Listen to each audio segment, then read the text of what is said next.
Jeg er lige meget lov til. Hvis du bare lukker røven lige nu. Ah, skal du have en kugle imellem øjnene, eller hvad? Skud med. Til en 60 mod krigsmand.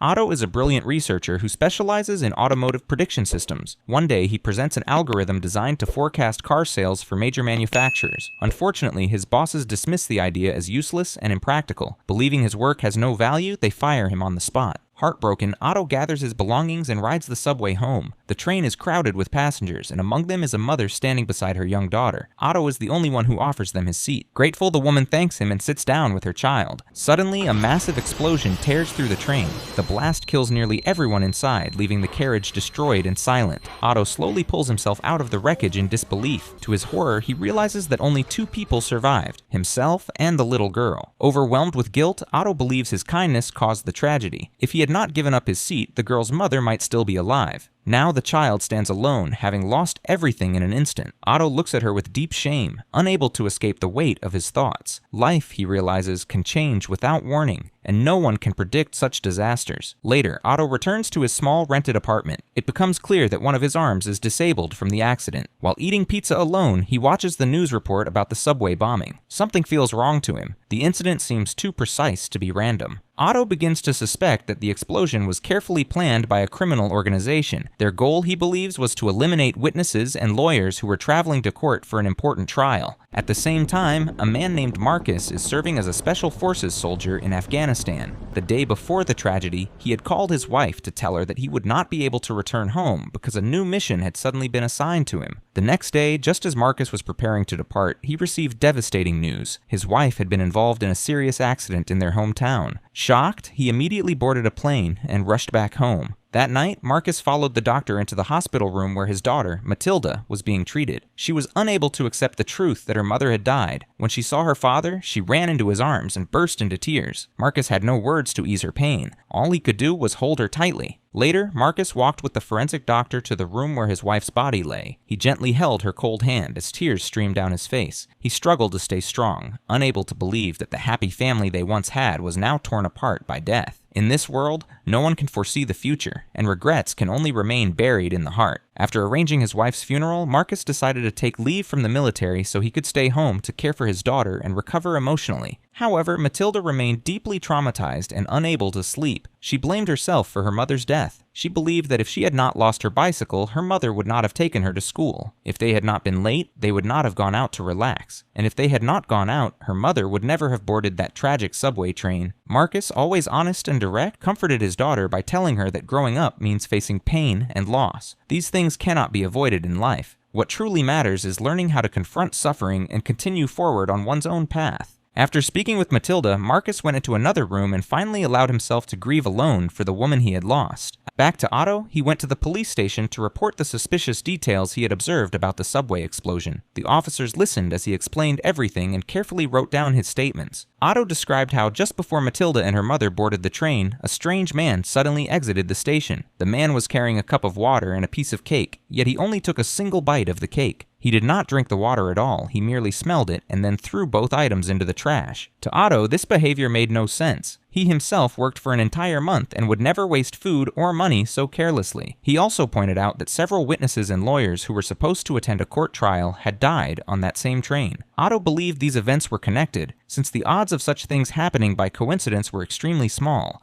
However, the police dismissed his theory and assumed he was mentally unstable. They refused to take him seriously and forced him to leave the station. Feeling humiliated and frustrated, Otto went to seek help from his best friend Leonard, who worked as a hacker. Through Leonard's investigation, they discovered that the subway incident was linked to a violent motorcycle gang known as the Riders of Justice. That night, while digging deeper into the case, Otto and Leonard discovered the address of Markus's home. When Markus learned that his wife's death had not been a simple accident, his curiosity immediately turned into determination to uncover the truth. Otto then presented detailed evidence obtained from a doctor connected to the Riders of Justice gang. According to medical records, the mysterious man seen on the train suffered from obsessive-compulsive disorder and followed strict routines for many years. Hospital prescriptions confirmed this behavior. His daily travel pattern was also highly predictable. Every time he boarded the subway, he always chose the same seat, the second row on the right side of the second carriage. This pattern was supported by 6 criminal reports, as he had previously attacked people who refused to give up that exact seat. Even more suspicious was the fact that just before the mother and daughter entered the train, this man suddenly got off at the station. Furthermore, the day before the explosion, he had been seen riding the same train car involved in the disaster. All of these details proved that the incident could not have been a coincidence. The mysterious passenger was clearly the key figure in solving the case. After hearing Otto's reasoning and reviewing the evidence, Markus accepted their help, hoping to finally uncover the truth behind his wife's death. The following morning, Otto and Leonard visited their friend named Emmeth. He was a highly skilled computer and technology specialist whose greatest strength was facial recognition analysis. After receiving the photo of the mysterious man, Emmeth immediately ran a global comparison using international news databases. Before long, the system identified a man in Egypt named Shaddad, who matched the image with a 99.12% similarity rate. However, when Leonard learned that the man was located in Egypt, he became frustrated. He asked Emmeth to narrow the search to Denmark only. Once the results were filtered, only one candidate remained, showing a 95.8% match, which was lower than the usual 99% confidence level. Still, the moment Otto saw the image on the screen, he was certain this was the same man he had seen on the subway. They then uncovered more information about him. His name was Pal, and he was the younger brother of Tandem, a notorious mafia leader who controlled the most dangerous criminal organization in the city. Even more troubling was Pal's background. He had once been trained as an electrical engineer specializing in ship equipment. At that point, everything became clear. The subway explosion had been carefully arranged by Tandem to destroy evidence and eliminate witnesses who were supposed to testify against him in court. After hearing all the evidence, Markus could no longer control his rage. The group immediately went to Pal's house. At that moment, Pal had just returned from the night market after purchasing a slave and was preparing to satisfy his own desires when Markus knocked on the door. Markus questioned him repeatedly, which irritated Pal. In response, Pal pulled out a gun and threatened them, warning that he would shoot if they did not leave. But Markus was not the type of man who would allow someone to point a weapon at him. He pretended to step away, then suddenly turned back and restrained Pal. With one swift and powerful move, Markus snapped Pal's neck and killed him instantly. Otto, Leonard, and Emmeth witnessed a killing for the first time in their lives and were overwhelmed with fear and panic. The three argued about what to do next and finally decided that Leonard should remain behind to deal with Pal's body since he was the only one calm enough to handle the situation. However, Pal's slave had seen Leonard's face clearly. From that moment on, Markus shifted his focus from Pal to the larger criminal organization. The four of them began working together to collect information about the members of the gang. Meanwhile, news of Pal's death soon reached Tandem. Enraged by the loss of his younger brother, he swore to find whoever was responsible. Tandem's men captured the slave and threatened him until he revealed a name. During the earlier argument among Otto's group, the name Leonard had been spoken the most clearly, so that was the only lead the slave could give them. With this critical information, Tandem ordered his followers to begin hunting Leonard down, both to gather more intelligence and to protect the rest of the gang from further attacks. Markus moved their equipment to a warehouse behind the house, but the ordinary computers there were not powerful enough to analyze the data they had collected. With no other choice, the group returned to Emmeth's home to retrieve the proper equipment from his room. However, as soon as they reached the door, Markus sensed something was wrong. Acting on instinct, he immediately pulled Otto and Leonard into hiding just as a barrage of gunfire erupted. They had walked straight into an ambush.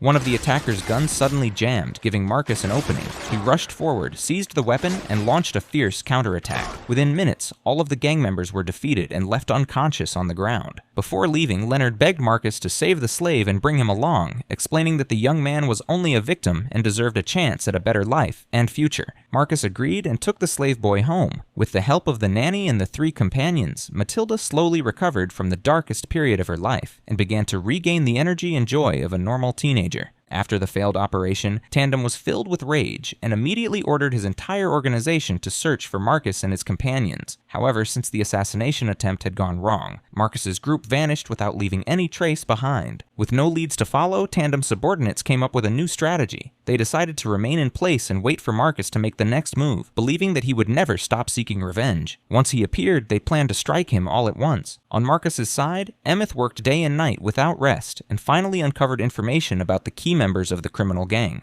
Unfortunately, there was a serious problem. After the previous attack, all of Tandem's men had gathered in a single location. This made it impossible to defeat them one by one. They were badly outnumbered, so Emmeth asked Markus to train the three of them in combat and weapon use so they could protect themselves. Markus agreed, knowing that having more people who could fight would greatly improve their chances of survival. Training began immediately. At first, Otto, Leonard, and Emmeth were extremely awkward with firearms. Only Leonard showed real potential. Even though it was his first time assembling and handling a gun, he learned quickly and performed surprisingly well. After a period of practice, all three of them gradually became more skilled and confident in using the weapons they carried. That night, Emmeth noticed that several of Tandem's gang members had left their hideout to visit a bar. Recognizing this as a prime opportunity, he alerted Markus, and the two prepared their weapons to intercept the criminals. However, there were innocent bystanders nearby, so Markus had to be careful not to harm anyone in the process. They waited patiently in the car until the gangsters were isolated. Once the moment arrived, Markus struck decisively, opening fire on the criminals inside the vehicle.